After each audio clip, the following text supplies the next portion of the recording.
हम बात करेंगे आज चिंता और गुस्सा की। लेकिन उससे पहले हम अपने पराये की बात करते हैं। आपके अपने कौन हैं और आपके पराये कौन हैं, इस चीज की जानकारी आपको होनी चाहिए। अपनों की परिभाषा जो हमारे समाज में दी जाती है उसके अनुसार जिस परिवार में आपने जन्म लिया है वो परिवार आपका अपना है। लेकिन ये तब तक चलता है जब तक आप केवल परिवार की सीमा तक सिमट के रह जाते हैं। लेकिन ज्यों ही आप परिवार की सीमा से बाहर आते हैं, जैसे आपका आना अब हो गया, घर से छोड़ करके अपने परिवार को छोड़ करके आप विद्यालय रूपी परिवार में पहुंच जाते हैं। तो विद्यालय भी अगर एक परिवार है तो यहाँ भी आपके अपने हैं।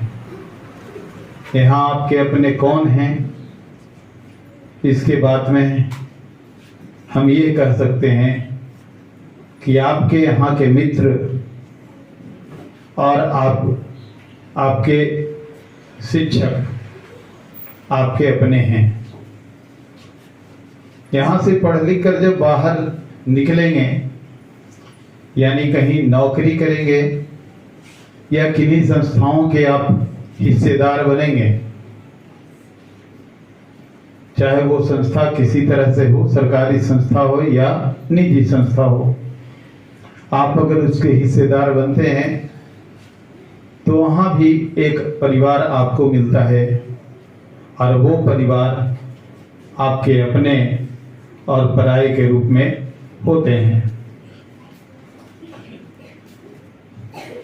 अब ये परिवार और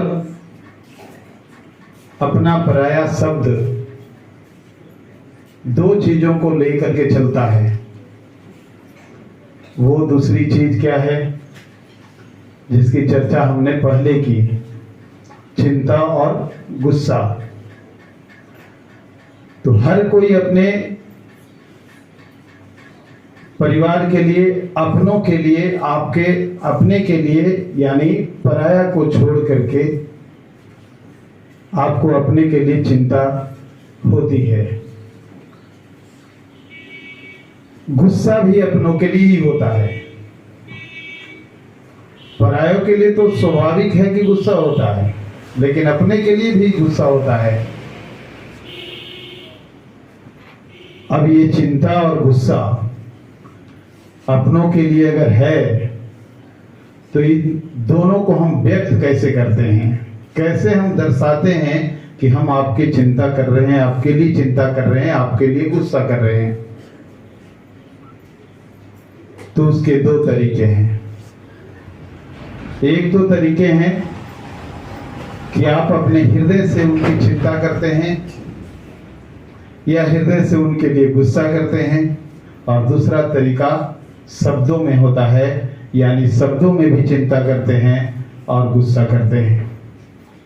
लेकिन सवाल ये उठता है कि हम अपने परिवार के लिए, अपनों के लिए हम अगर चिंता करें तो कैसे करें, शब्दों में करें या हृदय से करें।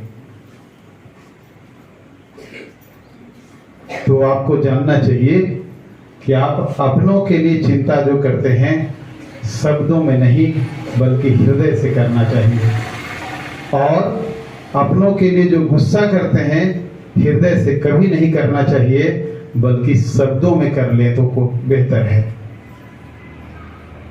कहने का मतलब कि अगर किसी को गुस्सा व्यक्त करते हैं आप अपनों के लिए, तो उनको कुछ बोल करके, कुछ लिख करके, कुछ सुना करके आप अपने गुस्सा को प्रकट करें, लेकिन गुस्सा अपने हृदय में न रखें, जिसको कहते हैं गुरही बनाकर रखना। तो ये गुरही बना करके रखना अपनों के लिए गुस्सा के रूप में कदापि नहीं होना चाहिए। अगर गुरही लगाना ही है तो अपनों के लिए चिंता के रूप में करें, अपने हृदय से उनको करें कि ये हमारे अपने हैं, इनके बारे में भी हमको सोचना है। तब साथ ये इसका मूल तथ्य क्या है कि आप सबसे पहले तो अपने और पराये की चुनाव करें, और अपने और पराये जहाँ हैं वहाँ पर दो बातें जरूर होती हैं। आपको उनके लिए चिंताएं होती हैं, आपको उनके लिए गुस्सा भी होता है। चिंता और गुस्सा का व्यक्त कैसे करें? तो चिंता करें हृदय से, जबकि गुस्सा करें शब्दों में। Thank you. जय हिंद।